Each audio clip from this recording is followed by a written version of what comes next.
Coba saya tanya pada Anda, dari pertama kali punya handphone, berapa kali status Anda yang mengantarkan Anda ke surga? Kalau cuma update status pada urusan dunia, jangankan Anda, yang tidak beriman pun bisa menulis yang seperti itu.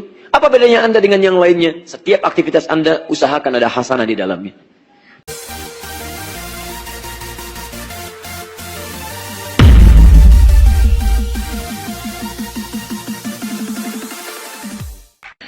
Baik, ini yang kita coba turunkan dalam kehidupan kita. Banyak nanti apa saja berdasarkan dua sifat ini, baik sifat Ahmad ataupun sifat Muhammad. Nanti kita turunkan selama 24 jam apa saja yang kita harus maksimalkan. Saya mau ingatkan dulu untuk yang terakhir yang ini. Lihat baik-baik teman-teman, ini sudah saya kotaki ya. Lihat baik-baik ke sini. Satu, kalau nabinya sudah diketahui diutus, Allah utus nabi itu kepada kita untuk menuntun kita supaya benar. Saking sayangnya Allah.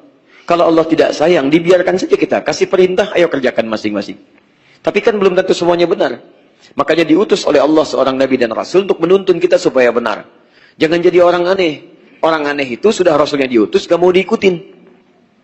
Awas hati-hati, jangan jadi orang aneh. Allah sayang dengan kita. Ayo kamu sholat. Bagaimana cara sholat? Ikutin ya rasul. Sudah diutus rasulnya, Allah minta kita jadi orang baik, benar kita ikuti, kita malah nggak ikuti. Itu yang fatal. Makanya turun ayat Quran surah 59 di akhir ayat ke-7. Ya, lihat kalimatnya. Wa ma atakumur rasulu fakhudhuh. Dan semua maknya mausul, amiyah. Menunjuk pada keterangan, benda, sifat, keadaan, ajaran. Semua yang pernah dibawa oleh Rasul, diajarkan, dituntun pada kita, fakhudhuh, cepat ambil. Khudh. Ya, khudh itu mengambil dengan cepat dan semangat. Khudh, cepat. Jadi kalau misal Anda mendapatkan tuntunan dari Nabi, apapun ya, karena maknya luas. Maknya luas. Maaf, bukan sekedar ibadah saja. Dia bukan cuma sholat, Anda lihat dari Nabi. Tapi lisannya, Anda tidak ikuti bagaimana Nabi bertutur. Hati-hati. Anda puasa seperti Nabi. Tapi cara jalan Anda, jauh dari petunjuk Nabi. Cara makan Anda, jauh dari Nabi. Di apapun yang pernah Nabi tuntun dalam kehidupan kita, itu yang terbaik, cepat ambil. Ini kaidahnya.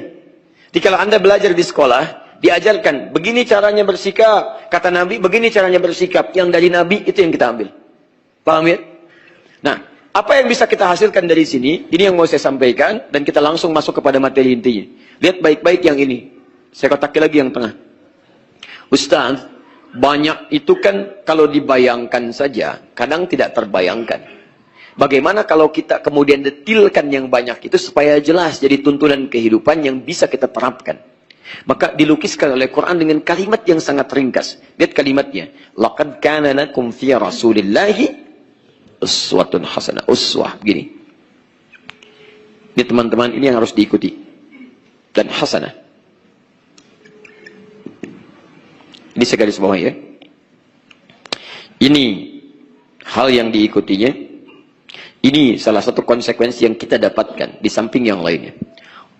Saya tegaskan dengan cepat karena ini pernah saya juga sampaikan di beberapa kesempatan. Uswah satu bisa berarti keteladanan yang luas. Luas. Jadi dalam semua aspek. Kalau di satu dua aspek saja namanya qudwah. Pernah dengar istilah qudwah hasanah? Satu dua aspek. Tapi kalau semua aspeknya teladan, itu berubah jadi uswah. Baik, misal, bukan cuma satu dua hal saja, semuanya. Dari bangun tidur lagi, sampai tidur lagi. Itu teladan. Jadi kalau Anda ingin makan, Nabi berikan tuntunan makan, maka yang dari Nabi itu yang terbaik. Teladan. Anda jalan, Nabi jalan, maka jalannya Nabi itu yang terbaik. Anda dilatih di sekolah bagaimana cara duduk yang baik. Nabi mengajarkan pada Anda bagaimana cara duduk yang baik. Bismillah. Maka yang dari Nabi itu yang terbaik. Anda mau menyentuh minuman, Nabi mengajarkan bagaimana cara menyentuhnya. Maka dari Nabi itu yang terbaik. Dan hebatnya, uswah pun dalam bahasa Arab, itu bukan hanya teladan yang sifatnya luas dari segi materinya, tapi juga dari sifat keteladanannya yang bisa meluas. Ingat, bukan hanya aspek objek keteladanannya, tapi sifat keteladanannya bisa meluas. Jadi kalau Anda bisa mengikuti Nabi, singkatnya Anda pun jadi teladan. Ingat ya, jadi bukan hanya objeknya. Teladan yang luas ini tidak sekedar terbatas dalam materi atau objek keteladanannya, tapi juga sifatnya bisa meluas. Silahkan teman-teman kalau tidak percaya. Jangan jauh-jauh ya. Anda coba cek aja di masa Nabi. Semua yang belajar dari Nabi, sosoknya semua jadi teladan. Dan hebatnya keteladanan itu abadi sampai dengan kini. Antum kenal Abu Bakar?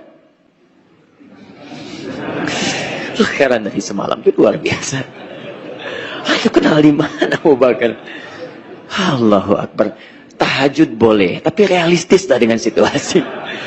Tidak harus kemudian antum tahajud jadi tahu sesuatu yang sebelumnya antum tidak kenali.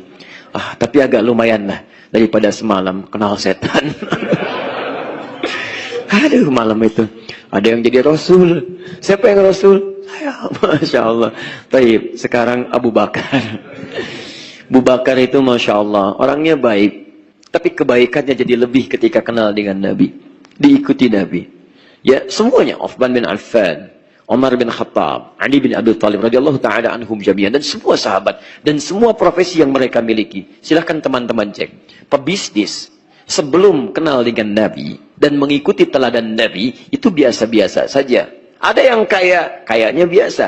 Tapi setelah mengikuti petunjuk Nabi, demi Allah saya katakan, maka beliau menjadi teladan terbaik di zamannya. Nabi wafat, orang ini pergi kemanapun jadi teladan. Perhatikan Uthman bin Affan radhiyallahu ta'ala anhu. Sebelum menikah dengan putri-putri Nabi, saya sebut putri-putri karena menikah dengan dua putri Nabi. Satu meninggal, menikah dengan satunya lagi. Mengikuti Nabi, berislam dengan baik. Sebelum itu semua ditempuh, beliau kaya. Tapi ketika mengikuti tuntunan Nabi, kayanya berubah. Kaya sekali.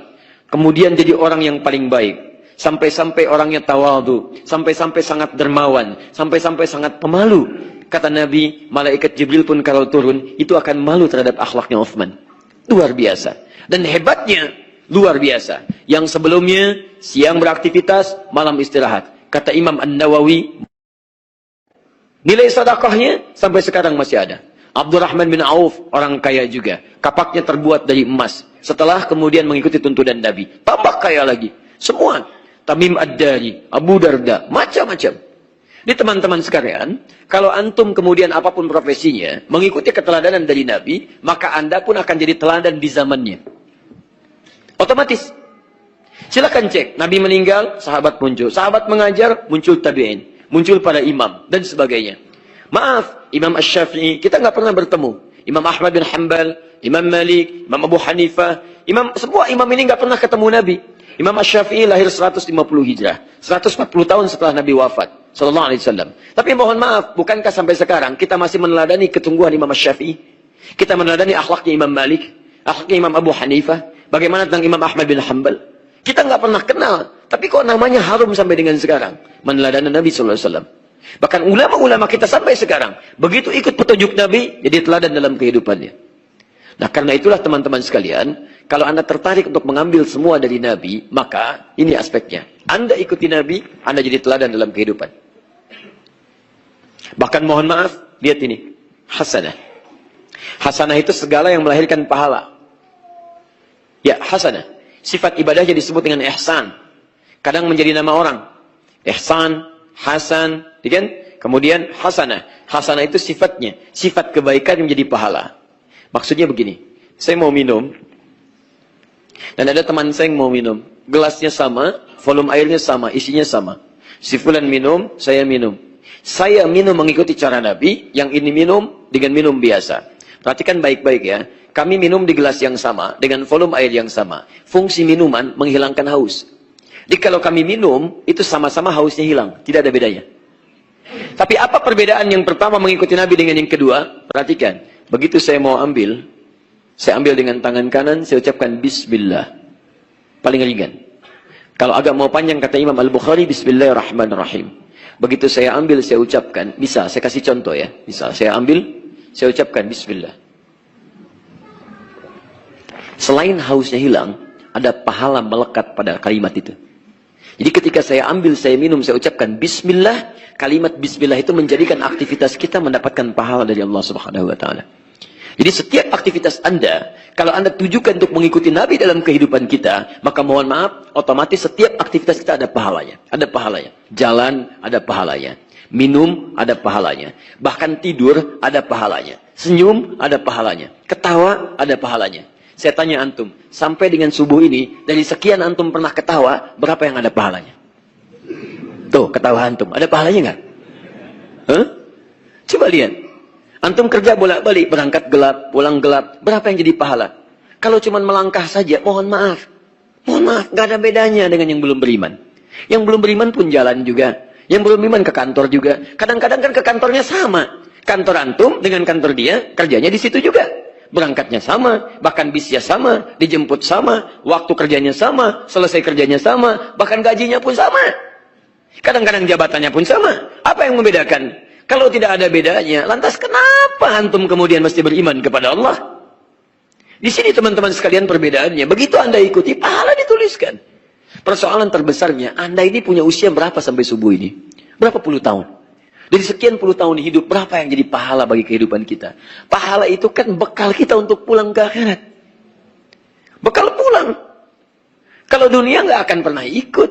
Jadi antum itu kalau ingin cari pahala, jangan diukur dengan dunia, nggak akan nyambung. Proyek pahala itu proyek akhirat, bukan dunia. Kalau cuma cari dunia, itu pun nggak akan nyampe ke akhirat. Nggak akan nyampe. Kan saya sering katakan, kalau Anda kerja, ini aja yang tadi minum nih, minum. Kalau cuma jadi urusan dunia, nggak ada kalimat tadi, itu cuma selesai di dunia. Ini minumannya nggak akan ikut akhirat, karena ini dunia, ini gelas dunia.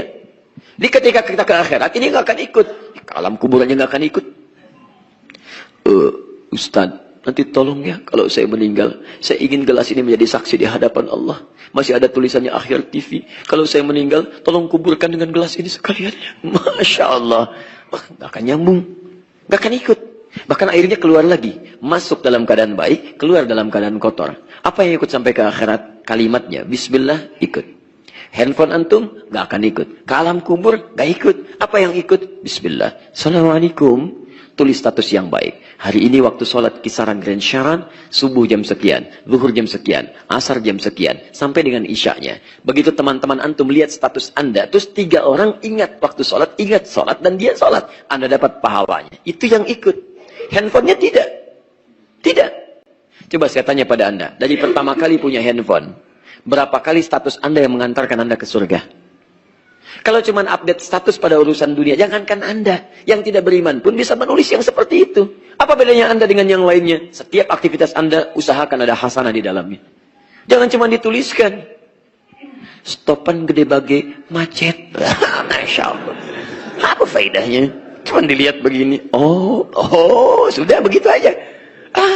Tulis. Ketika macet, berzikirlah kepada Allah. Masya Allah. Begitu kena macet, ingat, orang lihat. Zikir, astagfirullah, astagfirullah, astagfirullah. Masya Allah. Tulis lagi, ketika macet, dengarkanlah Al-Quran. Daripada sekedar membaca Al-Quran. Masya Allah. Tulis. Muncul lagi. Begitu kena macet, jalan dicor, macet. Orang lain sibuk, antum, alif, lam, mim. Coba cek. Antum ikuti, berapa setiap hurufnya di pahala.